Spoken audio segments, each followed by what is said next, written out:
నమస్తే. అరచేతిని అడ్డపెట్టి తన సినిమా వ్యూహాన్ని ఆపలేరని చెప్పారు. అది చెప్పినట్టుగానే వ్యూహం సినిమా యూ సర్టిఫికేట్తో రిలీజ్ కాబోతోంది. సో ఈ సినిమా రిలీజ్కి సంబంధించి అనేక విషయాలను షేర్ చేశారు. అవి రకరకాల కాంట్రవర్సీలు కూడా క్రియేట్ చేస్తూ ఉన్నాయి. సో ప్రస్తుతం మనతో పాటు ఆర్జీవీ ఉన్నారు. వెల్కమ్ అండి. ఆర్జీవీకి దావూద్ ఇబ్రహీంకి ఏంటి లింక్? అది కాంట్రవర్సీ క్రియేట్ చేస్తుంది. ఈవెన్ యూనియన్ మినిస్టర్ దాకా పంపించేస్తారు. సరే, బేసిక్గా అది ఛానల్స్ ఏమైపోయినాయి అంటే I'm not trying to lecture them, అది చేయాలా కరెక్ట్ అంటే జనాలకు కూడా ఎంటర్టైన్మెంట్ కావాలి కాబట్టి. దావూద్ ఇబ్రహీం ఎప్పుడైనా ఎవరో నన్ను అడిగారు ఎలాగ చేయించారు సెన్సార్ అని. అవి జోక్గా నేను దావూద్ ఇబ్రహీంతో ఫోన్ చేయించాను. దావూద్ ఇబ్రహీం ఇంటర్నేషనల్ టెర్రరిస్టు బాహటంగా ఒప్పుకున్న రామ్ గోపాల్ వర్మ, తనతో సంబంధాలు ఉన్నాయి అంటే అంతకన్నా జోక్ ఉంటుంది. అసలు ఇంటర్నేషనల్ టెర్రరిస్ట్ పక్కన పెట్టండి, మామూలు క్రిమినల్ కూడా ఎవడైనా మీడియా ముందు చెప్తాడా నాకు ఫలానా వాడితో నాకు కనెక్షన్స్ ఉన్నాయని. అంటే there is indication of how much of a joke it has become. అంటే గతంలో మీరు చాలా సందర్భాల్లో అంటే వేరే వేరే డైరెక్టర్స్ ఎవరైనా చెప్తే దాన్ని పెద్దగా కన్సిడర్ చేయరేమో. మీరు గతంలో చెప్పిన అది నా పాయింట్ టూ థింగ్స్. నేను make lot of films on criminals, లేకపోతే so obviously it say that I also some times talk to them in the process of research. నేను రక్త చరిత్ర తీసినప్పుడు ఐ మెట్ మదిల్ చెరుసూరి, which is open secret. I met some underworld gangsters అవ్వచ్చు, ex అవ్వచ్చు. నేను ఇప్పుడు చేస్తూనే ఉంటాను. That is not a. ఇప్పుడు నేను ఏమంటున్నాను వీళ్ళ ప్రకారం, నేను ఇంటర్నేషనల్ టెర్రరిస్ట్ పాకిస్తాన్ నుంచి సెన్సార్ బోర్డు ఫోన్ చేయించాను అంటే ఇప్పుడు అదే. ఇప్పుడు ఆల్రెడీ మీకు నేను తెలుసు, నా టైప్ తెలుసు కాబట్టి నేను అలాంటి జోక్లు వేస్తాను. జోక్ అంటే ఏంటి? ఎక్సాజరేషన్. ఎక్సాజరేషన్ని లిటరల్గా తీసుకుని నేను 100 మంది మీడియా ముందు చెప్తాను అంటే ఇది జోక్ అంతే. సో ఎలా సాధ్యపడింది సార్? అంటే ఒక బోర్డు చూసి రిజెక్ట్ చేసి review board reject is not the correct thing sir. What షిఫాలిజీ, she's officer of the regional committee, she referred it to the revising committee. Reference is very different and rejecting is different. Okay. ఇలాంటి tone ఉన్న ఫిల్మ్ని we will want అంటే మీకు revising committee అంటే larger number ఉంటారు. ఇక్కడ 4-5 ఉంటే అక్కడ 9-10 మంది ఉంటారు. Okay, you know. So this needs a consensus of a larger board అనే ఉద్దేశంతో ఆవిడ she referred it to the revising committee. So revising committee constitute చేసి అన్ని చేయటానికి ఒక ప్రాసెస్ అనేది సెన్సార్ రూల్స్ ప్రకారమే ఒక 20 days దానికి ఇస్తారు టైం. అదంతా చేసి after that was over then they put the revising committee and వాళ్ళ నుంచి వచ్చింది సర్టిఫికేట్. అంతేగాని ఇందులో ఎవరో ఒక అంటే కంప్లీట్లీ రూల్స్ ప్రకారం చేసింది, నథింగ్ ఎల్స్. సర్టిఫికేషన్ మీద అబ్జెక్షన్స్ కూడా ఉన్నాయి కదా మీ పాత సినిమాల విషయంలో కానివ్వండి. హౌ దే డూ ఇట్ అనేది ఎందుకు చేస్తారు? టు బి వెరీ ఆనెస్ట్ అండి, సెన్సార్ సర్టిఫికేషన్ బోర్డ్ అనేది బికేమ్ అవుట్డేటెడ్. అది 1952 సినిమాటోగ్రాఫ్ యాక్ట్ నుంచి వస్తుంది. అది అక్కడ ప్రాబ్లం ఏంటంటే ఆ టైంలో మీకు శాటిలైట్ లేదు, టీవీ లేదు, ఏమీ లేదు ఎక్సెప్ట్ ఫర్ థియేటర్. ఆ టైంలో వచ్చిన రూల్స్ ఇవన్నీ, యూనో.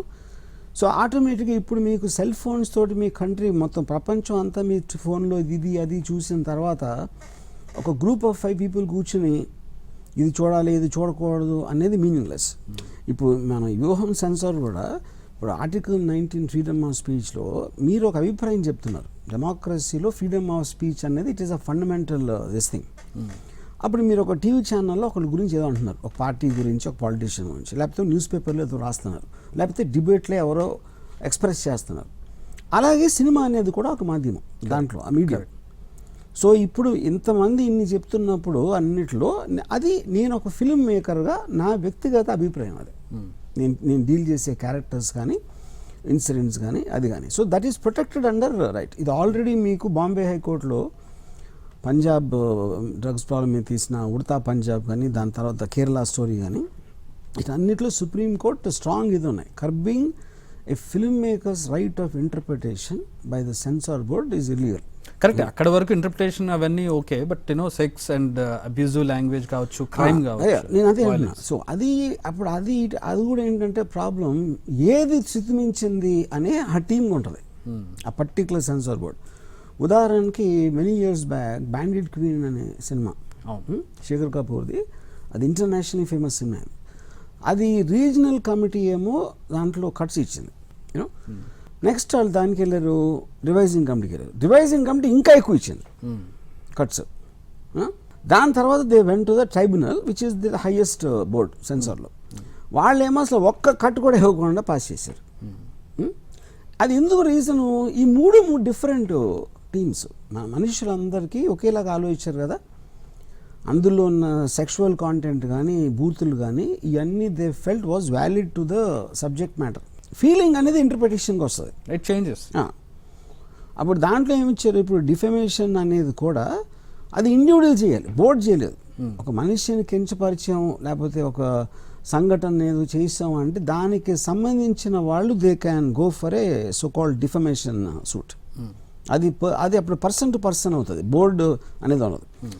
బోర్డ్ అనేది కేవలం it has to common people చూస్తున్నప్పుడు what they should not be subjected to అనే దాని నుంచి వచ్చింది సెన్సార్ అనే పదం. అంటే ఫర్ ఎగ్జాంపుల్ గోవింద టైంలో అదేంటి cinema, robbery of a temple.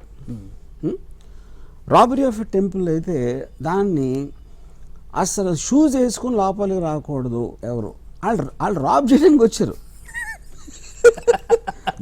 కిరీటం అన్ని నగలు దొంగతనం చేయడానికి వచ్చిన షూస్ వేసుకుని లోపలికి ఎలా వస్తారని ఏ షాట్లో వాళ్ళ షూస్ కనిపించినా అవి తీసేమన్నారు.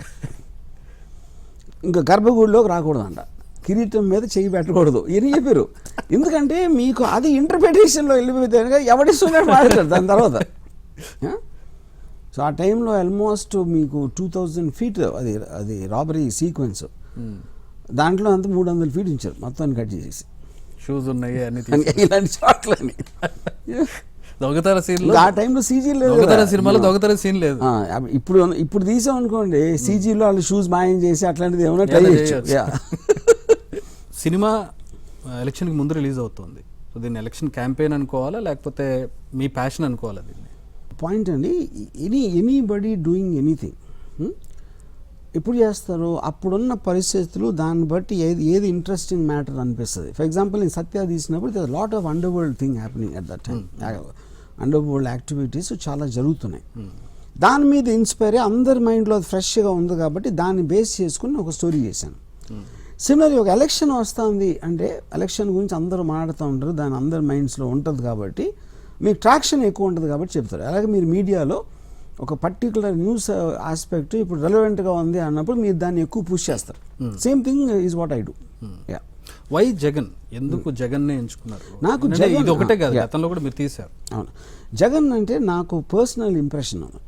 నాకు నార్మల్గా I believe all politicians they have selfishness, ambition ఉంటుంది, పదవిలో ఉండాలనే ఒక ఇది ఉంటుంది. అవును, 90 అంటే 90 or 95 అనేది పక్కన పెట్టి మోస్ట్ ఆఫ్ దెమ్ అనుకోండి. ఆ టైంలో ఉండొచ్చు. ఇది రాజశేఖర్ గారి పోకముందు జగన్ గారికి కూడా అలాంటి మైండ్ సెట్ ఉండడానికి ఛాన్స్ ఉంది, ఎందుకంటే అది న్యాచురల్, ఎవరికైనా ఉంటుంది.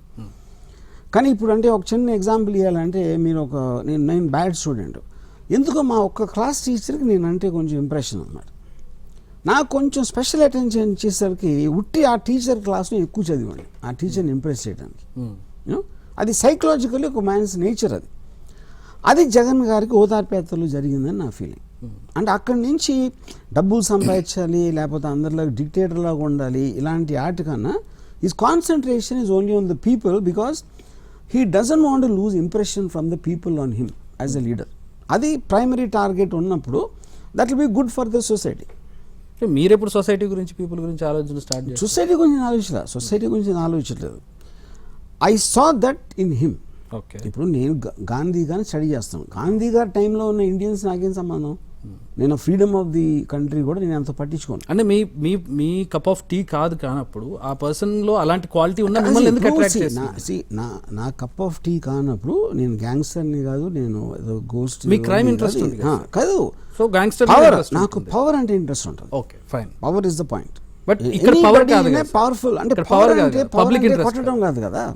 Power is also about making things happen. ఇప్పుడు లక్ష్మీస్ ఎన్టీఆర్ ఉందనుకోండి, దట్ ఈస్ అన్ ఎంపతి. నేను సాడ్గా ఎప్పుడు ఫీల్ అవును, అని ఎవరు ఏడిపించలేరు. కానీ రామారావు గారు అప్పుడు ఉన్న స్టేట్ని క్యాప్చర్ చేయటం అనేది లక్ష్మీస్ ఎన్టీఆర్ ఉద్దేశం. సో ఈ వేరియస్ ఎమోషన్స్ అనేది అవన్నీ కూడా ఒక సినిమాటిక్ ఆస్పెక్ట్లో క్యాప్చర్ చేయడం అనేది ఫిల్మ్ మేకర్ జాబ్. సో అన్ని జానర్స్ తీయటానికి కూడా రీజన్ అదే. ఈ అన్ని genres negative to TDP, negative to చంద్రబాబే కనపడుతున్నాయి. నెగిటివ్ టు టీడీపీ అని నేను అన్ను, ఎందుకంటే ఫస్ట్ ఆఫ్ ఆల్ నాకు టీడీపీ పార్టీ ఏంటో తెలియదు. I only go by people. But I believe Chandrababu Naidu garu is negative. ఎందుకంటే mainly because of the NTR episode. Okay, ఎందుకంటే ఎన్టీఆర్ ఎపిసోడ్ అయిపోయిన తర్వాత ఇంతవరకు దాన్ని రిడీమ్ చేసే పనులు ఆయన చేసింది ఏది కూడా నాకైతే రిజిస్టర్ అవ్వలేదు. మరి పవన్ కళ్యాణ్ ఏం చేశారు సార్? పవన్ ఏం చేశాడైతే చాలా తప్పండి. First of all Pawan Kalyan ఒక పర్టికులర్ టైంలో నేను చాలా ఇంప్రెస్ అయ్యాను. జనసేన వచ్చిన అంటే ఫస్ట్ లాంచ్ అప్పుడు వచ్చిన స్పీచ్ కానీ నోటెల్ speech I really like what he spoke. తనకున్న స్టార్ కరిష్మా ఎలాగో ఉంది, తను మాట్లాడే విధానం, everything, and always believe. But later on I started getting disillusion because of his inconsistency. కంటిన్యూస్గా మారుతూ ఉండటం అనేది ఒక స్పాట్లైట్లో ఉన్న మనిషి చేయటం అని. ఇప్పుడు నేను ఉన్నాను అనుకోండి, నేను కంటిన్యూస్గా మారుతా, కానీ రెస్పాన్సిబిలిటీ తీసుకోవట్లేదు కదా. నేను నా కోసమే బతుకుతా, ఎవరిని కేర్ చేయని చెప్తున్నా. ప్రజల కోసం లేకపోతే నేను నమ్ముకున్న సిద్ధాంతం కోసం లేకపోతే ఏదో చేసేయాలి అని మీరు ఆబ్జెక్టివ్స్ పెట్టుకున్న తర్వాత ఇన్కన్సిస్టెన్సీ లేకపోవడం అనేది absolutely that is showing inconsistency in everything. మీరు రైట్ అయినా తప్పైనా ఏదైనా ఒకే దాన్ని పట్టుకోండి, ఇంక్లూడింగ్ నేను సిబిఎన్ కూడా అదే చెప్తాను. If you maintain NTR is a bad guy, I have no problem with CBN. NTR గురించి మీకు తెలియదు, అతను ఎందుకు పనికిరాని మనిషి, అందుకని నా డిసిషన్ తీసుకున్నాను. That is standing by a word.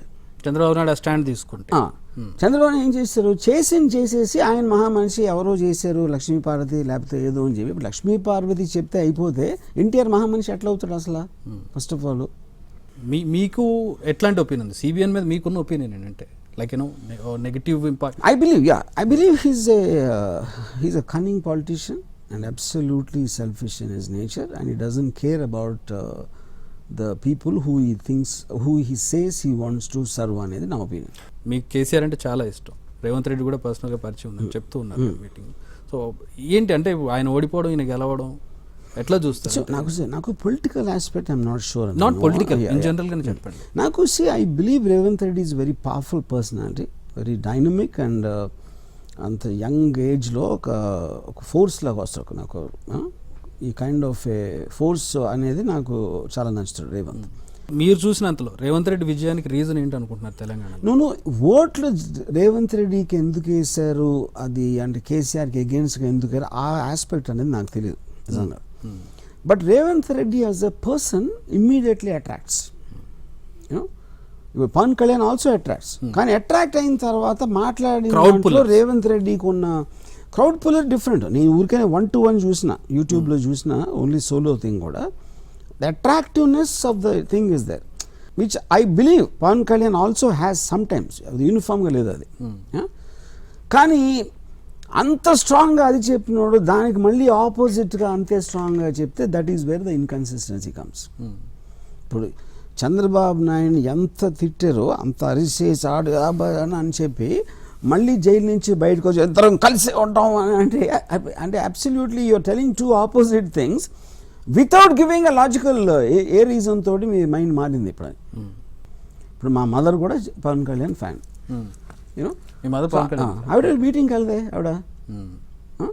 So మీటింగ్కి వచ్చేవాళ్ళు దాంట్లో ఇప్పుడు సపోజ్ 1,00,000 మంది వచ్చారు అనుకోండి, 1,00,000 మందిలో 50,000 అపోజిషన్ వాళ్ళు అవ్వచ్చు, వాళ్ళు ఊరికైనా సరదాగా చూడటానికి వచ్చి ఉండొచ్చు. లేదా పవన్ కళ్యాణ్ ఫ్యాన్స్ ఇంకెవరు మూవీ వాళ్ళకి ఆ రోజు ఏం పని లేదండి. పవన్ కళ్యాణ్ లాంటి పెద్ద సార్ వస్తే ఎందుకు వెళ్ళాడు ఎవడైనా మీటింగ్లో వినటానికని రాడు, వాడు సరదాగా వచ్చాడు, జూకి వచ్చినట్టు ఏదో వచ్చాడు. అదే వాళ్ళని చూసి వాళ్ళు ఓటర్లు అనుకోవటం అనేది బిగ్గెస్ట్ మిస్టేక్. ఎందుకంటే ఈజీగా క్యారీ అయిపోవచ్చు. I can understand that. మీరు ఓట్లు 1,00,000 కోట్లు వచ్చే ఓట్లలో ఇంట్లో కూర్చుని అలాంటి మీటింగ్ రాని వాళ్ళు మెయిన్ పీపుల్. వాళ్ళు ఏమంటున్నారు, లాజిక్ అంటారు. వాళ్ళు they won't listen to all these dialogue stuff. You know that is where I think is made. Pawan Kalyan ఇంకా పొలిటీషియన్గా చూడట్లేదు, సినిమా స్టార్గానే చూస్తున్నారు వచ్చే జనాలు. పొలిటీషియన్గా చూడటానికి అతను మాట్లాడిన దాంట్లో నాకు లాజిక్ అర్థం అవ్వాలి కదా. ఇప్పుడు మీరు రేవంత్ రెడ్డి స్పీచెస్ చూడండి, absolutely there is sense in what is talking. KCR government ఏం చేసింది, ఏం చేయబోతుంది, ఏంటి అనేది కంటిన్యూస్గా తన కంటెంట్లో మాట్లాడుతున్నాడు. Pawan Kalyan most of the time ఈ ఊళ్ళో ఆడెవడో పుట్టాడు, ఆ ఊళ్ళో ఈడెవడో పుట్టాడు అని ఎవరు ఊరు పేరు తెలియని వాళ్ళే వాళ్ళని పేరుతూ ఉంటే వాళ్ళకి ఏంటి రిలవెన్స్ అసలు?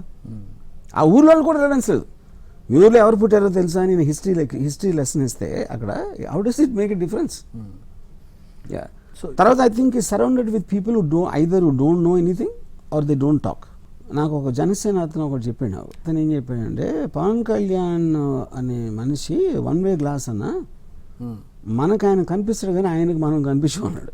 ఓకే. రామ్ గోపాల్ వర్మ ఓటు ఎందుకు వేయరు? I feel, first of all, I think there is a fundamental big flaw in the voting system. Think చేసేవాడు అసలు మన సొసైటీకి ఏది, మన స్టేట్కి కానీ మన కాన్స్టిట్యున్సీకి కానీ కంట్రీకి కానీ ఏది మంచిది, ఎందుకు మంచిది అని ఆలోచించడానికి ఉన్న క్వాలిఫికేషన్ ఉన్నోడే ఓటు వేయాలనేది నా ఫీలింగ్. యూనో, సో నేను ఇక్కడ నుంచున్న క్యాండిడేట్కి అతని బ్యాక్గ్రౌండ్ ఏంటి, అతని ఫోర్గ్రౌండ్ ఏంటి, లేకపోతే అతను ఏమంటారు ఏం చేస్తాను అంటున్నాడు, అది చేయగలుగుతాడా లేదా, అలా చేస్తే వేరే దాంట్లో ఏం ప్రాబ్లం వస్తుంది డెవలప్మెంట్కి, ఇవన్నిటి అవగాహన నాకు లేనప్పుడు నేను ఎందుకు ఓట్ వేయాలి? So I think it is irresponsible to vote when you don't know why you are voting. Point one. నేను తెలుసుకోలేదు. నేను ఫిల్మ్ మేకరు, నేను నా జాబ్లో బిజీగా ఉన్నా. ప్రతి ఒక్కరు ఒక్కొక్క జాబ్ తీసుకుంటారు. అప్పుడు దీనికి ప్రజలందరికీ కావాలి అంటే అప్పుడు మీరు ఒక మీడియా ఉంది, మీడియా చెప్తూ ఉంటుంది ఇది అని. బట్ ఇవాళ రోజున మీడియా ఇస్ ఆల్సో కాంప్రమైజ్.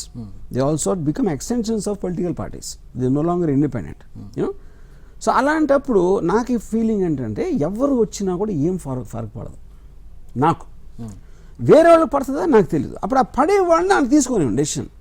నాకు డిఫరెన్స్ రాదు కాబట్టి నేను ఓటేను. సో ఇప్పుడు వ్యూహం సినిమాకి వచ్చినట్లయితే క్యారెక్టర్స్ అంటే ఒక వ్యూహం అని కాదు, అంతకుముందు మీరు తీసిన cinema biopic kind of cinemas అన్నింటిలో చాలా ఎక్కువ రిజెంబులెన్స్ ఉంటుంది ఫేసెస్లో. ఈవెన్ జగన్ కానివ్వండి, షర్మిల కానివ్వండి, చంద్రబాబు కానివ్వండి, ఎవ్రీబడి ఎక్కడి నుంచి ఎలా పట్టుకుంటారు, వాళ్ళ నుంచి నటన ఎలా రాబడతారు. ఇప్పుడు చంద్రబాబు క్యారెక్టర్ ఉంది, ఆయన ఎక్కడ హోటల్లో పనిచేసుకునే వ్యక్తిని పట్టుకొచ్చారు.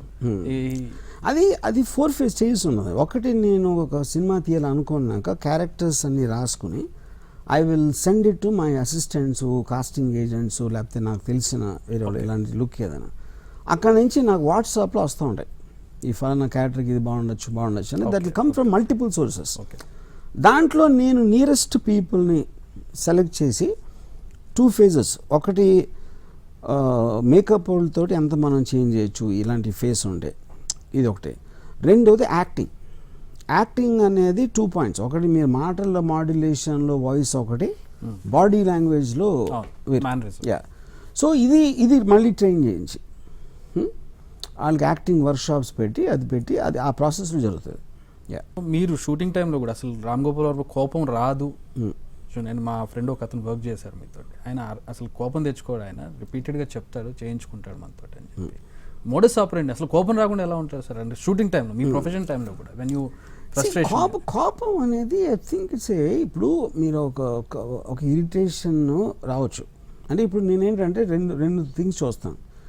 సెట్కి వచ్చే టైంకే I will be having a clarity about this person's capacity. Okay, ఎంత కెపాసిటీ ఉంది ఇతను చేయటానికి అనే డెసిషన్ నేను షూటింగ్ స్టార్ట్ అవ్వకముందే తీసుకుంటాను. ఓకే. అందుకని అప్పుడు నేను సెట్లో ఉన్నప్పుడు ఆల్రెడీ తెలుసు కాబట్టి నేను దానికి తగ్గట్టుగా అన్వేస్తాను. అంటే అతను వెనకాల షాట్ పెట్టు, లేకపోతే ప్రొఫైల్ పెట్టి, లేకపోతే డైలాగ్స్లో తను ఎక్కువ చెప్పలేడు అనుకున్నప్పుడు అవతల మొహం మీద పోస్ట్ చేసి, ఇలాంటి various techniques I use to get my requirement done. దాంట్లో వేరే ఎమోషన్స్కి ఏం ప్లేస్ ఉండదు. సో ఇప్పుడు కొన్ని ఉంటాయి. ఇప్పుడు ఫర్ ఎగ్జాంపుల్ చంద్రబాబు నాయుడు అనుకోండి, అది రిలేటివ్. లుక్ అనేది ఇంపార్టెంట్. అతని వాయిస్ మాడ్యులేషన్ అనేది నేను డబ్బింగ్ ఆర్టిస్ట్తో చెప్పిస్తాను. ఈ క్లోజ్అప్స్లో అదే ఉంటుంది కాబట్టి పవన్ కళ్యాణ్ ఈజ్ డిఫికల్ట్. ఎందుకు డిఫికల్ట్? ఒకటి, పవన్ కళ్యాణ్ లాగా చేసేవాళ్ళు వాళ్ళందరూ మోస్ట్లీ జనసేన వాళ్ళు ఉంటారు, వాళ్ళు ఈ సినిమా చేయరు. అది ఒక ప్రాబ్లం. రెండో ప్రాబ్లం ఏంటంటే, లుక్ సిమిలారిటీ ఉన్నా కూడా పవన్ కళ్యాణ్ మీకు బాడీ లాంగ్వేజ్ పర్ఫార్మెన్స్ కావాలి, అది సిబిఎన్కి అవసరం లేదు. యూనో, సో ఇలా ఈచ్ క్యారెక్టర్కి ఎలాంటి పెక్యులారిటీస్ ఉన్నాయని ఒక సైంటిఫిక్గా దాన్ని అప్రోచ్ అవుతాం. సో ఆ పర్సన్ మీరు పర్టికులర్గా చాలా అబ్జర్వ్ చేయాల్సి ఉంటుందిగా మరి అప్పుడు చంద్రబాబుని కావచ్చు. అంటే ఇప్పుడు నేను నా దగ్గరకు వచ్చేసరికి నా దగ్గర పనిచేసేవాళ్ళు they already have do lot of work and చేసి they will present it the final thing. అక్కడి నుంచి నేను స్టార్ట్ చేస్తాను. సో ఇప్పుడు మీరు అంటూ ఉన్నారు అంటే రాజశేఖర రెడ్డి గారు చనిపోయిన దగ్గర నుంచి ఆయన పదవి చేపట్టి సీఎం పదవి, జగన్మోహన్ రెడ్డి సీఎం పదవి చేపట్టి, రాజశేఖర రెడ్డి అంటే దీంట్లో నెగిటివ్ ఆస్పెక్ట్స్ కూడా ఉన్నాయి. అంటే ఆయన మీద వచ్చిన ఆరోపణలు కానీ ఇవన్నీ కూడా ఉంటాయా, లేదంటే ఓన్లీ పాజిటివ్ యాంగిల్సే ఉంటాయి. See, ఎందుకంటే positive- రాజశేఖర రెడ్డి గారు చనిపోయినప్పుడు ఆయన సంతకాలు తీసుకున్నారని, సీఎం పదవి కోసం ఇది చేశారని చెప్పి ఆరోపణలు ఉన్నాయి. సో బయట వినిపిస్తూ ఉంటాయి. సో అది కూడా ఉంటుంది. నా బేసిక్ పాయింట్ ఏంటంటే ఇప్పుడు అది ఆల్మోస్ట్ మీకు ఒక 10 సంవత్సరాలు కదనుకోండి ఇది టోటల్గా. నేను 2 గంటల్లో సినిమాలో చెప్పాలంటే obviously I can't put everything. అప్పుడు నేను ఏం తీసుకుంటాను, నా ప్లాట్ పాయింట్కి రిలవెంట్ ఉన్న సీన్ తీసుకుంటాను. The fact that he wanted to be the CM, correct. His people wanted him to be the CM. ఇప్పుడు తను ఫోర్స్ చేసాడా పెట్టమని? తను ఫోర్స్ చేసినప్పుడు వాళ్ళు ఎందుకు పెడతారు? ఆల్రెడీ రాజశేఖర రెడ్డి పోయారు. ఇప్పుడు ఇలాంటి కాంటాక్ట్స్లో కాంగ్రెస్ పార్టీని వదిలేసి వైఎస్ జగన్ ఎందుకు చేస్తారు? Either they believed in him, some people maybe don't believe, some people are neutral. ఈ ఆస్పెక్ట్స్ తీసుకుని దానికి సంబంధించి ఒక సీన్లో చెప్పడానికి ట్రై చేస్తాను. అది యాక్చువల్ ప్రాసెస్ 1 month పట్టచ్చు. ఆ 1 month నేను చేయలేను కదా. అదే దీంట్లో ఆయన జైలుకి వెళ్ళడం, జైలుకి వెళ్ళడం అనేది ఆయన వరకు కూడా నెగిటివ్ ఆస్పెక్టే అవుతుంది కాబట్టి. ఎందుకు అంటే మీన్ లైక్ జగన్మోహన్ రెడ్డి గారు ఆయన కూడా చెడే కదా అది. నెగిటివ్ అంటే ఇప్పుడు అదే, ఇప్పుడు సబ్జుడీస్ కేసుల్లో ప్రతి ఒక్క పొలిటీషియన్ మీద ఎలిగేషన్ ఉంటుంది. అది ఒక స్కామా, ఇదా అదా ఏదో అని. అప్పుడు ఆ స్కామ్లో ఉన్న డీటెయిల్స్ మన లైఫ్ టైంలో మనకు తెలియదు. ఇంతవరకు నేను ఒక స్కామ్ అంతా అయిపోయి 100% అందరూ ఒప్పుకున్నది నేనైతే చూడలేదు. ఇది జైలుకి వెళ్ళినా కూడా ఇప్పుడు ఇంకా బ్యాడ్ అయిపోయింది. కోర్టులో శిక్ష విధించినా కోర్టు అమ్ముడిపోయింది అంటారు, మేనేజ్ చేశారు అంటారు. ఇంకా అలాంటప్పుడు ఇంకా ట్రూత్ అనే దానికి మీనింగ్ లేదు. ఫస్ట్ ట్రూత్ అనేది లేనప్పుడు మీరు ఒకటి చేస్తే ఏ పరిస్థితిలో చేశారు, ఎందువల్ల చేశారు, మీ మోటివేషన్ అనేది ఏంటి అని కూడా ఉంటుంది. అది కూడా అప్పుడు నాకున్న స్టడీలో ఆ ఇండివిజువల్ క్యారెక్టర్స్ మోటివేషన్ అనేది నేను చూపించాను. అది నిజం అని మీరు అడిగితే నేను చెప్పలేను, ఎందుకంటే నిజం అనే దానికి మీనింగ్ లేదు వాళ్ళ రోజులో అనేది నా ఫీలింగ్. సో వ్యూహం ఎప్పుడు, శపథం ఎప్పుడు? వ్యూహం December 29th, శపథం ఇస్ January 25th. 2 ఎలక్షన్స్ ముందే అయిపోతాయి. ఎస్. సో సినిమా అనే మీడియం చాలా స్ట్రాంగ్ మీడియం. ఎలక్షన్ కి ముందు వెళ్ళడం ప్రజల మీద నేను అదే అన్నా, ఇన్ఫ్లుయెన్స్ ని మెజర్ చేయడం కష్టం అన్నా. But I believe strongly as a director it will change the impression of lot of people on lot of things. అది పాజిటివ్గా అవుతుందా నెగిటివ్ అవుతుందా ఏ రేంజ్లో అవుతుందని నేను చెప్పలేను. జగన్ మీద ఎలాంటి ఉద్దేశం కలగాలని మీరు నాకు కలగాలి అనేది వేరు, నా ఉద్దేశం చెప్పాను. ఓకే. అప్పుడు ఇన్ఫ్లుయెన్స్ అనేది, ఇప్పుడు నేను పొలిటీషియన్ కాదు, నేను కాంటెస్ట్ చేయట్లేదు, నాకు రాజకీయాల మీద ఇంట్రెస్ట్ లేదు, నాకు జనాల్లో మంచి పేరు తెచ్చుకోవాలని ఉద్దేశం అస్సలు లేదు. ఇవన్నీ లేనప్పుడు ఫిలిం మేకర్గా నేను ఒక సర్కార్ బాల్ ఠాకరే తీసిన, ఒక రక్త చరిత్ర తీసిన, లేకపోతే ఏదో తీసిన, ఆర్ వ్యూహం, ఇవన్నీ నా opinions on those people. Yeah. Me opinion ఏంటి అసలు లోకేష్? ఎందుకంటే టీడీపీ మొత్తం కూడా ఆయన ఫ్యూచర్ లీడర్ అనుకుంటుంది. సో లోకేష్ మీద నాకు ఒపీనియన్ లేదు, ఎందుకంటే ఐ థింక్ ఇది inconsequential in the scheme of things. Because except for CBN గారు కొడుకు అని ఒక్క ఇది తప్పిస్తే నేను తన నోటి నుంచి కానీ తను చేసిన పని నుంచి not a single accomplishment or అరే భలే చెప్పాడు భలే చేసాడు అనేది నేను ఇంతవరకు నాకు లోకేష్ మొత్తం కెరియర్లో నేనైతే చూడలేదు. మీరు if you look at even CBN గారు అరెస్ట్ అయిన తర్వాత కూడా చూసారు మీరు టోటల్గా తన behaviour. So I believe there is absolutely nothing. One to one కూడా ఏదో అయినట్టుంది కదా. నాకు నేను ఎప్పుడు రాలేదు. కాదు కదా, కలవడం కాదు, ఆన్లైన్లోనే ఆయన ఏదో అనడం, మీరు మళ్ళీ తిరిగి అనడం, పేర్లు. హీ సెడ్ సంథింగ్ ఆడెవడో అది ఏదో అని something like that. He said నువ్వు జనాలకి ఏం చేసావు అని చెప్పి మిమ్మల్ని అడిగారు. Ya something to that. రామగోపాలం అసలు జనాలకి ఏం చేస్తాను? నేను చేస్తాను, నేను పాలిటీషియనా, నేను మీకోసమే పుట్టా, మీ సేవ కోసమే నేను బతుకుతాను నేను చెప్పాను. దానికి కాంట్రరీ చెప్పాను నేను ఎప్పుడు. These are the reasons I don't think about anything. But సినిమాలో పెట్టారుగా జంతికలు తింటూ, అది మీ సినిమా చూడండి.